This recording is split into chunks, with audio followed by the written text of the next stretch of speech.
Thinking of নলেজের আজকের উপস্থাপনায় বিশ্বকবি রবীন্দ্রনাথ ঠাকুর রচিত ছোট গল্প দুর্বুদ্ধি। অন্যকে তার অজান্তে কোনোরূপ অনিষ্ট করলে তার ফল পেতেই হয়। দুর্বুদ্ধিতা কখনো আমাদের জীবনকে সুখময় করে তুলতে পারে না। এই গল্পটি তারই এক স্পষ্ট ছাপ ফেলেছে। চলুন শুরু করা যাক মূল গল্প দুর্বুদ্ধি। ভিটা ছাড়িতে হইল, কেমন করিয়া তাহা খোলসা করিয়া বলিব না, আভাস দিব মাত্র। আমি পাড়া গিয়ে নেটিভ ডাক্তার।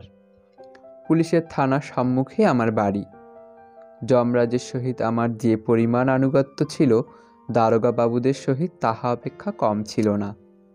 সুতরাং নর এবং নারায়ণের দ্বারা মানুষের যত বিবিধ রকমের পীড়া ঘটিতে পারে তাহা আমার সুগোচর ছিল। যেমন মণির দ্বারা বলয়ের দ্বারা মণির শোভা বৃদ্ধি হয়, তেমনি আমার মধ্যস্থতায় দারোগার এবং দারোগার মধ্যস্থতায় আমার উত্তরোত্তর আর্থিক শ্রীবৃদ্ধি ঘটিতেছিল। এই সকল ঘনিষ্ঠ কারণে হাল নিয়মের কৃতবিদ্য দারোগা ললিত চক্রবর্তীর সঙ্গে আমার একটু বিশেষ বন্ধুত্ব ছিল। তাহার একটি অরক্ষণীয় আত্মীয়া কন্যার সহিত বিবাহের জন্য মাঝে মাঝে অনুরোধ করিয়া আমাকেও প্রায় তিনি অরক্ষণীয় করিয়া তুলিয়াছিলেন।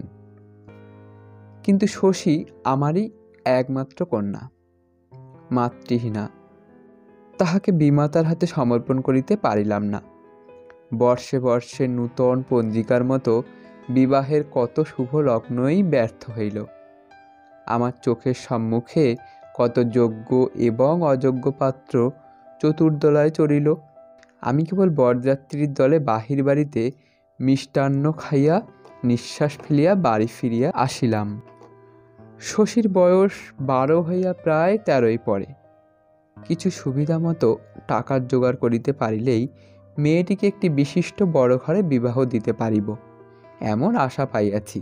সেই কর্মটি শেষ করিতে পারিলে অবিলম্বে আর একটি শুভকর্মের আয়োজনে মনোনিবেশ করিতে পারিব। সেই অত্যাবশ্যক টাকাটার কথা ধ্যান করিতেছিলাম। এমন সময় তুলসীপাড়ার হরিনাথ মজুমদার আসিয়া আমার পায়ে ধরিয়া কাঁদিয়া পড়িল। কথাটা এই, তাহার বিধবা কন্যা রাত্রে হঠাৎ মারা গিয়াছে। শত্রুপক্ষ গর্ভপাতের অপবাদ দিয়া দারোগার কাছে বেনামি পত্র লিখিয়াছে। এক্ষণে পুলিশ তাহার মৃতদেহ লইয়া টানাটানি করিতে উদ্যত। সদ্য কন্যা শোকের উপর এত বড় অপমানের আঘাত তাহার পক্ষে অসহ্য হইয়াছে। আমি ডাক্তারও বটে, দারোগার বন্ধুও বটে। কোনো মতে উদ্ধার করিতে হইবে। লক্ষ্মী যখন ইচ্ছা করেন তখন এমনি করিয়াই কখনো সদর কখনো খিড়কি দরজা দিয়া অনাহুত আসিয়া উপস্থিত হন। আমি ঘাড় নাড়িয়া বলিলাম, ব্যাপারটা বড় গুরুতর। দুটো একটা কল্পিত উদাহরণ প্রয়োগ করিলাম। কম্পমান বৃদ্ধ হরিনাথ শিশুর মতো কাঁদিতে লাগিল। বিস্তারিত বলা বাহুল্য। কন্যার অন্ত্যেষ্টি সৎকারের সুযোগ করিতে হরিনাথ ফতুর হইয়া গেল। আমার কন্যা শশী করুণ স্বরে আসিয়া জিজ্ঞাসা করিল, বাবা, ওই বুড়ো তোমার পায়ে ধরিয়া কেন অমন করিয়া কাঁদিতেছিল? আমি তাহাকে ধমক দিয়া বলিলাম, যা যা, তোর এত খবরের দরকার কি? এইবার সৎপাত্রে কন্যাদানের পথ সুপ্রশস্ত হইল। বিবাহের দিন স্থির হইয়া গেল। একমাত্র কন্যার বিবাহ। ভোজের আয়োজন প্রচুর করিলাম। বাড়িতে গৃহিণী নাই। প্রতিবেশীরা দয়া করিয়া আমাকে সাহায্য করিতে আসিল। সর্বশান্ত কৃতজ্ঞ হরিনাথ দিন রাত্রি খাটিতে লাগিল। গায়ে হলুদের দিনে রাত 3টার সময় হঠাৎ শশীকে ওলা উঠা ধরিল। রোগ উত্তর কঠিন হইয়া উঠিতে লাগিল। অনেক চেষ্টার পর নিষ্ফল ঔষধের শিশিগুলি ভূতলে ফেলিয়া ছুটিয়া গিয়া হরিনাথের পা জড়াইয়া ধরিলাম। কহিলাম, মাপ করো দাদা, এই পাষণ্ডকে মাপ করো।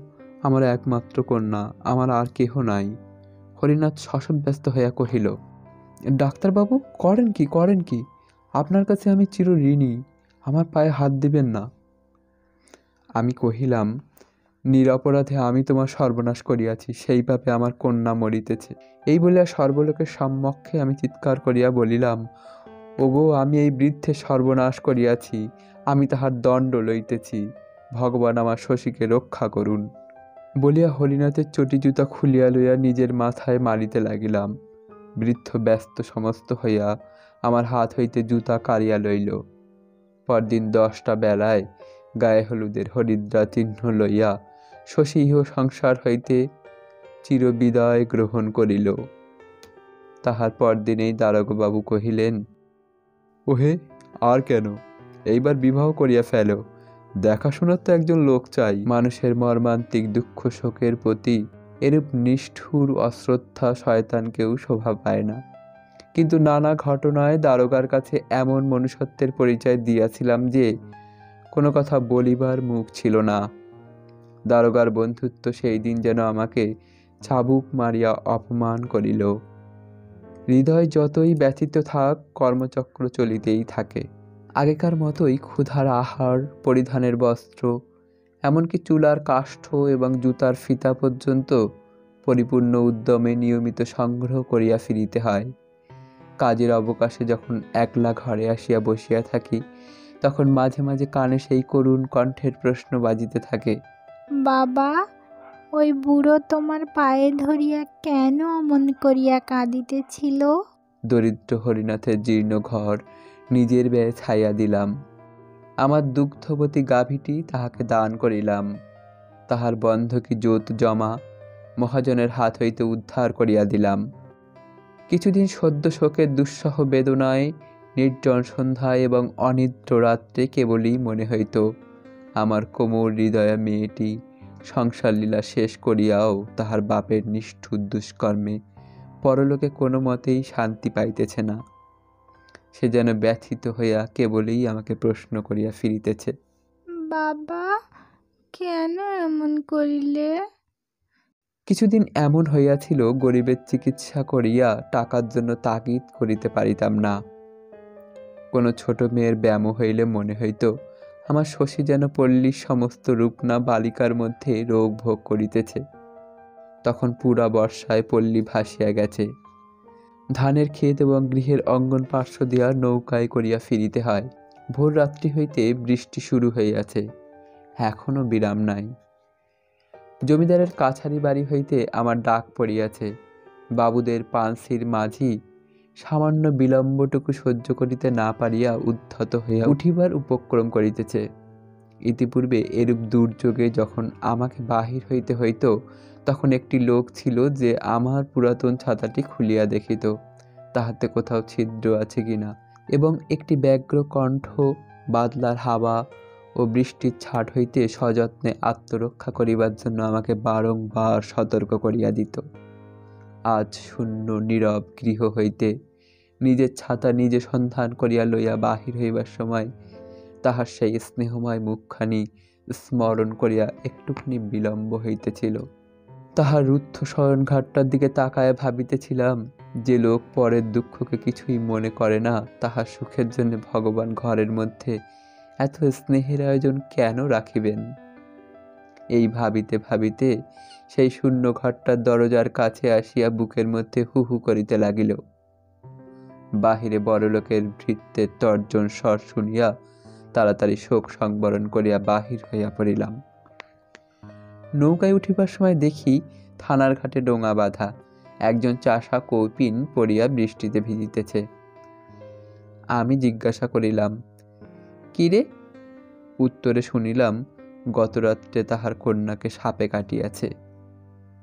থানায় রিপোর্ট করিবার জন্য হতভাগ্য তাহাকে দূর গ্রাম হইতে বাহিয়া আনিয়াছে। দেখিলাম সে তাহার নিজের একমাত্র গাত্রবস্ত্র খুলিয়া মৃতদেহ ঢাকিয়া রাখিয়াছে। জমিদারি কাছারির অসহিষ্ণু মাঝি নৌকা ছাড়িয়া দিল। বেলা 1টার সময় বাড়ি ফিরিয়া আসিয়া দেখি তখনও সেই লোকটা বুকের কাছে হাত পা গুটাইয়া বসিয়া বসিয়া ভিজিতেছে। দারোগাবাবুর দর্শন মেলে নাই। আমি তাহাকে আমার রন্ধনন্নের এক অংশ পাঠাইয়া দিলাম, সে তাহা ছুঁইল না। তাড়াতাড়ি আহার সারিয়া কাছারির রোগীর তাগিদে পুনর্বার বাহির হইলাম। সন্ধ্যার সময় বাড়ি ফিরিয়া দেখি তখনও লোকটা একেবারে অভিভূতের মতো বসিয়া আছে। কথা জিজ্ঞাসা করিলে উত্তর দিতে পারে না, মুখের দিকে তাকায়া থাকে। এখন তাহার কাছে এই নদী, ওই গ্রাম, ওই থানা, এই মেঘাচ্ছন্ন আর্দ্র পঙ্কিল পৃথিবীটা স্বপ্নের মতো। বারংবার প্রশ্নের দ্বারা জানিলাম। একবার একজন কনস্টেবল আসিয়া জিজ্ঞাসা করিয়াছিল ট্যাঁকে কিছু আছে কিনা। সে উত্তর করিয়াছিল সে নিতান্ত গরিব, তাহার কিছু নাই। কনস্টেবল বলিয়া গেছে, থাক বেটা, তবে এখন বসিয়া থাক। এমন দৃশ্য পূর্বেও অনেকবার দেখিয়াছি, কখনো কিছুই মনে হয় নাই। আজ কোনো মতেই সহ্য করিতে পারিলাম না। আমার শশীর করুণ গদগদ অব্যক্ত কণ্ঠ সমস্ত বাতলার আকাশ জুড়িয়া বাজিয়া উঠিল। ওই কন্যাহারা বাক্যহীন চাষার অপরিমেয় দুঃখ আমার বুকের পাঁজরগুলাকে যেন ঠেলিয়া উঠিতে লাগিল। দারোগাবাবু বেতের মোড়ায় বসিয়া আরামে গুড়গুড়ি টানিতেছিলেন। তাহার কন্যা দায়গ্রস্ত আত্মীয় মেশোটি আমার প্রতি লক্ষ্য করিয়াই সম্প্রতি দেশ হইতে আসিয়াছেন। তিনি মাদুরের ওপর বসিয়া গল্প করিতেছিলেন। আমি একদম ঝড়ের বেগে সেখানে উপস্থিত হইলাম। চিৎকার করিয়া বলিলাম, আপনারা মানুষ না পিশাচ? বলিয়া আমার সমস্ত দিনের উপার্জনের টাকা ঝনাত করিয়া তাহার সম্মুখে ফেলিয়া দিয়া কহিলাম, টাকা চান তো এই নিন, যখন মরিবেন সঙ্গে লইয়া যাইবেন। এখন এই লোকটাকে ছুটি দিন, ও কন্যা সৎকার করিয়া আসুক। বহু উৎপীড়িতের অশ্রু সেচনে দারোগার সহিত ডাক্তারের যে প্রণয়ে বাড়িয়া উঠিয়াছিল তাহা এই ঝড়ে ভূমিসাৎ হইয়া গেল। অনতিকাল পরে দারোগার পায়ে ধরিয়াছি। তাহার মহৎ আশায়তার উল্লেখ করিয়া অনেক স্তুতি এবং নিজের বুদ্ধিভ্রংশ লইয়া অনেক আত্মধিক্কার প্রয়োগ করিয়াছি, কিন্তু শেষটা ভিটা ছাড়িতে হইল।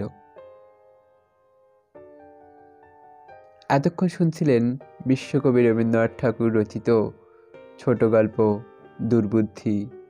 গল্পটি মনোগ্রাহী হলে চ্যানেলটি সাবস্ক্রাইব করে পাশে থাকবেন। ধন্যবাদ।